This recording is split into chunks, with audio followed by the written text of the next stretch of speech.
Bismillahirrahmanirrahim. Assalamualaikum warahmatullahi wabarakatuh. Kami dari tim Sikat Stunting mengucapkan terima kasih kepada tim Kadareka yang telah memberikan kesempatan kepada kami. Untuk mitra pengusul dalam Reka Cipta ini adalah Badan Kependudukan dan Keluarga Berencana Nasional Provinsi Sulawesi Selatan. Sebagai kepala perwakilan mitra yaitu Ibu Dr. Anda Hajjah Andi Rita Mariani, Magister Pendidikan. Rumusan masalah dalam Reka Cipta ini adalah sebagai berikut.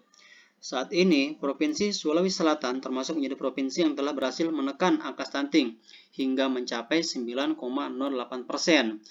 Sedangkan RPJMN telah menargetkan sebesar 14%.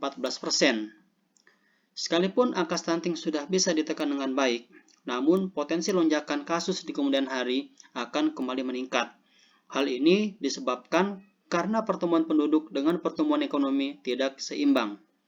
Asumsinya adalah saat ini ada sekitar kurang lebih 333.000 siswa di Sulawesi Selatan dan di Kota Makassar mencapai angka hingga 60.368 siswa untuk SMA dan SMK pada tahun ajaran 2022-2023. Jika jumlah siswa sebesar itu tidak memiliki kemampuan dan tidak memiliki produktivitas yang baik, sudah tentu akan mendatangkan potensi terhadap lonjakan kasus stunting di kemudian hari. Kemudian urgensi Reka Cipta yang pertama adalah pentingnya mewujudkan Reka Cipta kolaboratif, berkelanjutan, dan mengarah pada kemandirian. Yang kedua, memberdayakan siswa untuk terlibat aktif dalam mendukung percepatan penurunan kasus stunting. Yang ketiga, pentingnya menumbuhkan kesadaran untuk dapat membangun ketahanan finansial mulai dari bangku pendidikan. Kemudian yang terakhir adalah pentingnya menumbuhkan rasa tanggung jawab dan membentuk jiwa kepemimpinan pada siswa.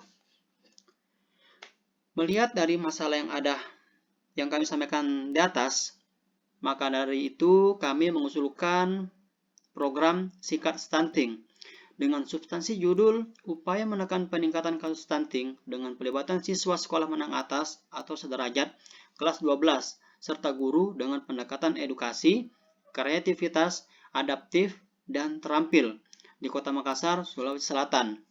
Adapun keunggulan Reka Cipta ini adalah sebagai berikut. Yang pertama, sasaran intervensi lebih terukur dan lebih mudah untuk dikoordinir. Metode yang digunakan lebih mengarah pada human-centered design. Yang ketiga, program inovasi lebih mengarah pada kemandirian. Yang keempat, memiliki tingkat keberlanjutan yang tinggi. Yang kelima, prinsip pemberdayaan yang mengarah pada konsep non-direktif. Dan yang keenam adalah Reka Cipta dapat diterapkan dan diimplementasikan baik oleh pemerintah ataupun pihak-pihak yang berkepentingan lainnya. Adapun luaran dalam Reka Cipta ini adalah sebagai berikut. Yang pertama, terbentuknya program siswa produktif dan inovatif atau yang dapat disingkat dengan program SIRI. Kemudian yang kedua, terbentuknya agen pemberdaya muda pada kalangan siswa SMA dan SMK. Dan yang ketiga, terbentuknya program produktivitas dan kewirausahaan pada kalangan siswa SMA dan SMK. Kemudian, alasan mengapa Reka Cipta Sikat Stunting menjadi menarik untuk dilaksanakan secara kolaboratif. Yang pertama adalah dikarenakan Reka Cipta yang diusulkan memiliki target intervensi yang jelas, yaitu siswa dan guru. Kemudian yang kedua, Reka Cipta yang diusulkan memiliki kebaruan program. Dan yang ketiga, Reka Cipta yang diusulkan memiliki tingkat efektivitas yang berkelanjutan dan mengarahkan pada kemandirian siswa. Adapun komitmen mitra dalam Reka Cipta ini adalah terbangunnya Memorandum of Understanding atau MOU. Kemudian yang kedua, adanya support dana padanan. Dan yang ketiga adalah surat kesepakatan kerjasama antara mitra dan pengusul. Adapun manfaat dan dampak dalam Reka Cipta ini adalah sebagai berikut. Manfaat utama untuk siswa akan lebih sadar dan dapat bertanggung jawab atas dirinya. Kemudian yang kedua, siswa akan menjadi lebih produktif dan mampu memanfaatkan kemampuannya dalam merencanakan kehidupan yang lebih baik. Kemudian manfaat utama untuk sekolah, yaitu guru dan siswa dapat lebih memahami bahwa sekolah dapat turut berpartisipasi dalam pengentasan kasus stunting. Kemudian manfaat untuk masyarakat, yaitu masyarakat akan lebih mudah mendapatkan akses informasi mengenai stunting. dikarenakan siswa akan lebih banyak tersebar dan menetap pada area lingkungannya masing-masing.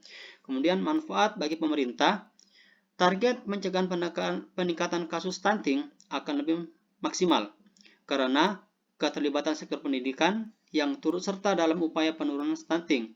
Kemudian manfaat bagi mitra yaitu terciptanya program kolaboratif yang memiliki tingkat keberlanjutan yang tinggi terhadap penurunan angka stunting. Kemudian manfaat bagi institusi perguruan tinggi, terlaksananya pengamalan Tridharma perguruan tinggi. Adapun dampak dalam Reka Cipta ini adalah sebagai berikut. Dampak yang pertama adalah jumlah kasus stunting dapat ditekan dengan baik, serta tidak lagi ada kasus stunting baru. Kemudian yang kedua, siswa dapat menciptakan ketahanan finansial yang akan berdampak baik dalam ketahanan pangan nantinya.